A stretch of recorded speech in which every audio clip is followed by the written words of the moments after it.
Everybody has been complaining to me about my document on stacking being a bit too complicated, so I'm making this video so that you can have a visual guide. The first thing you're gonna want is a way to run two accounts at once. For this, I personally use Roblox Account Manager. You just go on Google, search it up, and download it from GitHub. It's pretty easy. Alright, so first we're gonna start with stable stacking. What you're gonna do is get a bugged item. This is all in my thesis at the very start, so to bug it, you can either add a rune and disconnect, or you can use a satanic rune, but the easiest and fastest method is simply to use a rune cover. So let's just do that quickly, and then we're gonna want to trade it to our main account to finalize the bugging of the item.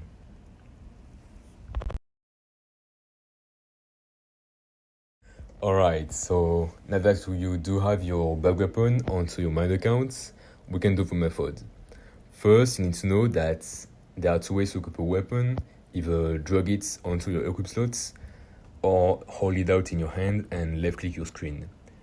It's important to know the two because they have different uses. First thing, take your bug weapon and equip it with a left click. Then what you're gonna want to do is take another weapon, but this time you drag it onto a bugged item. And as you can see, the second item is now floating on your screen and the bugged one is back in your inventory. Very important, you need to never touch the bug item, no matter what you do, because it will bug your game and you're gonna need to reset. Next thing we're gonna do is just take the floating item off of your screen. You don't need this step, but it's just a quality of life thing. So just equip any item, this really doesn't matter, just make sure you don't touch the bugged one as I just said. And then you're gonna want to drag your mouse onto the item you just equipped and manually take it off.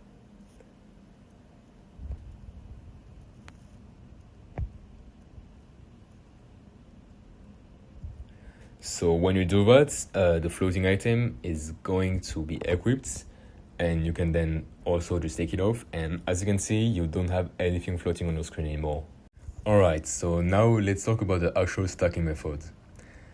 If you want the details, I recommend you just go look at the thesis, but I'm just going to explain what to do here. So first, you just take the item whose M1 chain you want. Because I'm a striker, I'm going to use Yeti gauntlets. And then after that, you're going to take a War's Blood and a Thundle.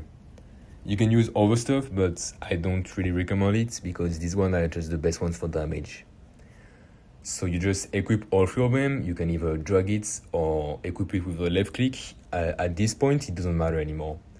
So now I've equipped all three and it should be working. I'll just test it out in a moment. You can see that I do have the Fist M1 chain, but yeah, I also have the War's Blood and the Thundle damage. But yeah, that's about it for stable stacking. Now, let's talk about unstable stacking. So first, you want to get a bunch of items whose stats you actually care about. For this guide, I'm going to use Cloaks of Rad Speed since, speed is just going to be very easy to see. You're going to want to bug all of them. Mine are all engraved already, so I can't use a rune cover. And so I'm going to use the add a rune and disconnect method.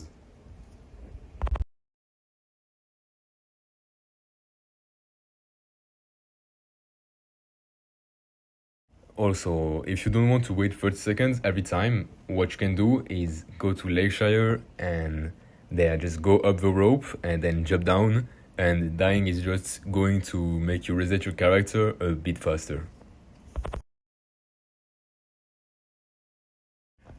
Alright, so now that you did reset, do remember you can just engrave it and you won't need it to reset your character. Now that you did bug the item though, you're gonna want to simply trade it to your main slot.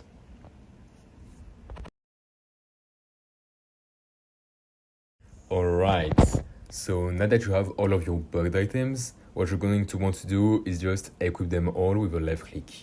Make sure that you don't drag it onto the equip slot because that will fuck things up. But yeah, as you can see, it looks a bit weird. The text seems to be glowing somewhat. Just some visual things, and when I do look at my stats, you can see that I do have 50% walking speed. And when I do run, you can see that, yeah, it worked. I'm pretty fast. But yeah, that's literally it for unstable stacking.